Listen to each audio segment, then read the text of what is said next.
Hi, my name is Karthik and welcome to DataCube. So this will be the second part in our tutorial in complete machine learning model building series. So what we are going to do in this series, first of all, in the last video we have done the feature engineering, and in this video we are going to do create a basic model so we can see how much accuracy we are going to get on a basic model. We are not going to do any kind of feature selection or any kind of feature transform, just a basic model, so you can get the understanding how model perform before the feature engineering and after the feature engineering.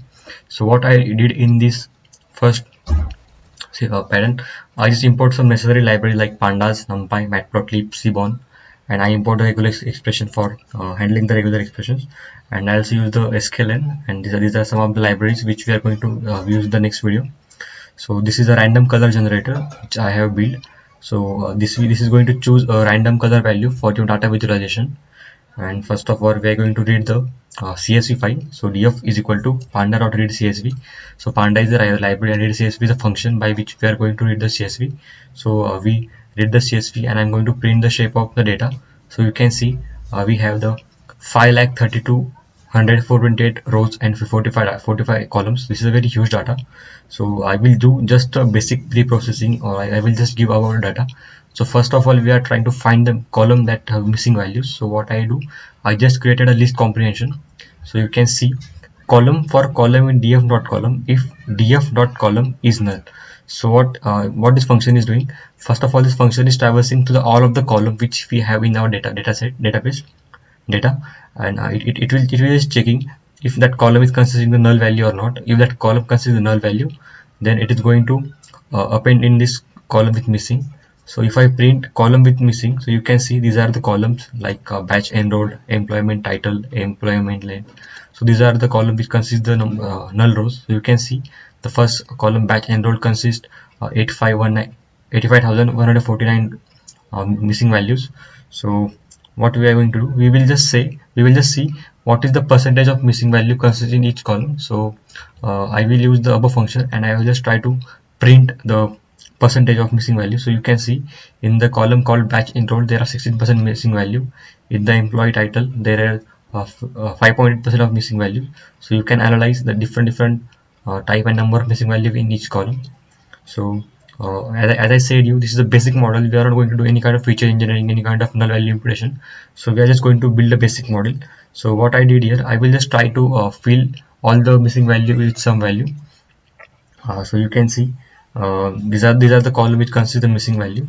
So and you know machine cannot understand the data in the object data type. So what we are going to do for this, for only this part, we are removing the data type which is object type.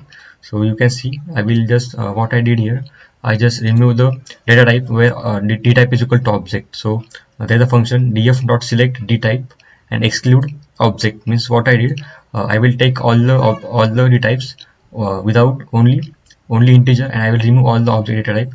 So you can see this df only has the column which are integer in nature. There are no any kind of object d type.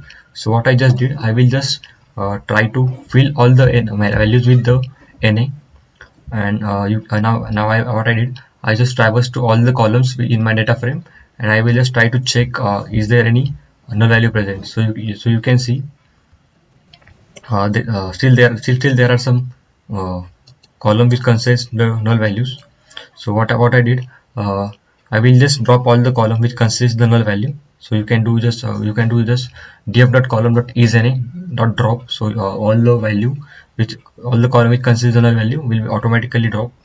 And so what I did, I will just need a x and y. So what I did in x, I will take the value, means I have to predict the loan status. Loan status is our output variable. So what I did, I will create a variable called x, and I will drop the loan status column, and all the columns are here, but the loan status column is not here. And I just created a variable called y, and this y consists of only the loan status. So you can see, if I print x, you can see I have all these columns, means I have 45 columns. After dropping the object types and after dropping the column which consists of null value, I just have the 26 columns. So what I did, we just have to do a train test split. So what we are doing in train test split, we are training our model in 70% of data, and we are using the 30% of data to our model testing. So I just import from sklearn. I will just import a train test split. So you can see I will just create an xtrain, xtest, ytrain, and ytest. So our xtrain and ytrain we are using to prediction, or using to training the model, and xtest and ytest we are going to use for our model prediction. So and these are some of the inputs which are going to check the accuracy of our model. So we are yet using the confusion metering as well as classification report, as well as AUC and ROC score. So first of all, as you know, in our Kaggle competition and everywhere, the ensemble models are giving very good performance. So first of all, we're just trying to do some ensemble model, and in the next part we are trying to do with some all the classification algorithm like support vector, decision tree, random forest, as well as logistic regression, and we see which kind of accuracy we get. So first of all, I will just try to do the cataboost classifier. So from catboost, I import cataboost classifier, and these are some hyperparameter which I have done, and give the parameters to this model, so this model can perform the better. So what hyperparameter does? Uh, First of all, we are just creating a basic model, and we are just trying to do some finding in the hyperparameter. So our model will try to fit as much good as possible to the data, and it will try to give the good report, give good result.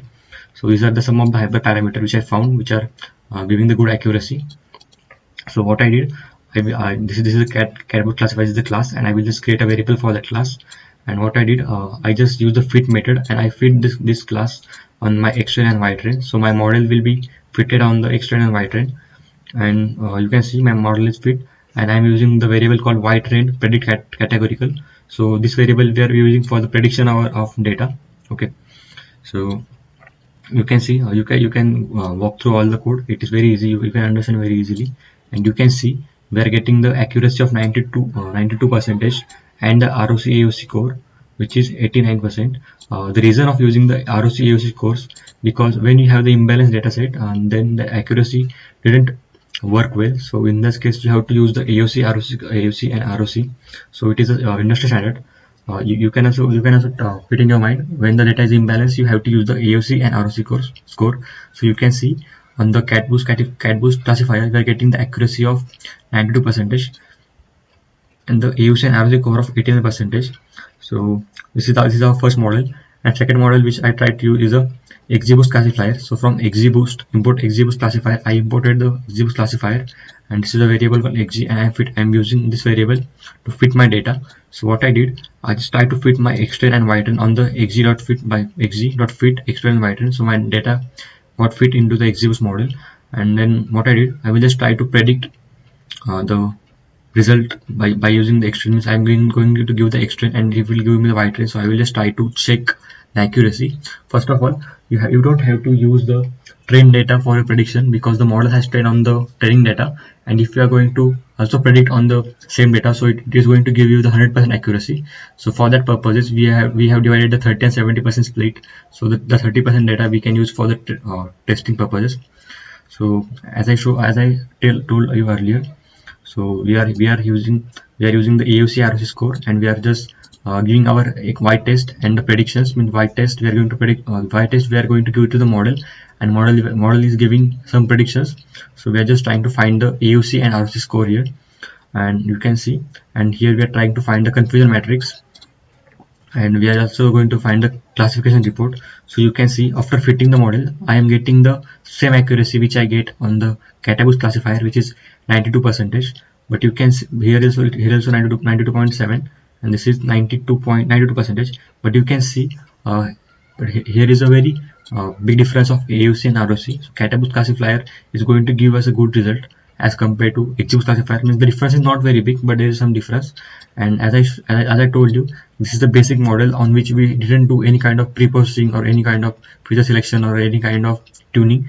But this is a very basic model, but we are also getting very good accuracy, because we clean the data. What we are going to do in the next video, I will do some kind of feature selection, like I will drop the null value, I can do the feature imputation, I will fill the null value with some useful value like mean, median, or mode. I will also try to create some new feature from the existing data, and we are trying to predict the model. So you can just understand we are getting the 85% accuracy, and in the next video we will do some feature engineering and see how much accuracy we are going to get. And this is the necessary step which can you perform while every model building, first of all you just have to build a basic model and just note what accuracy or what AUC score you are getting on the basic model, and then you can do some kind of feature engineering and you can compare how much there is an improvement in the accuracy or AUC after the feature selection. So that's for this video. I hope you like this video, and I will try to give you a clear understanding in the next video how feature engineering done. So this is from my side. I'm signing off. Thank you so much.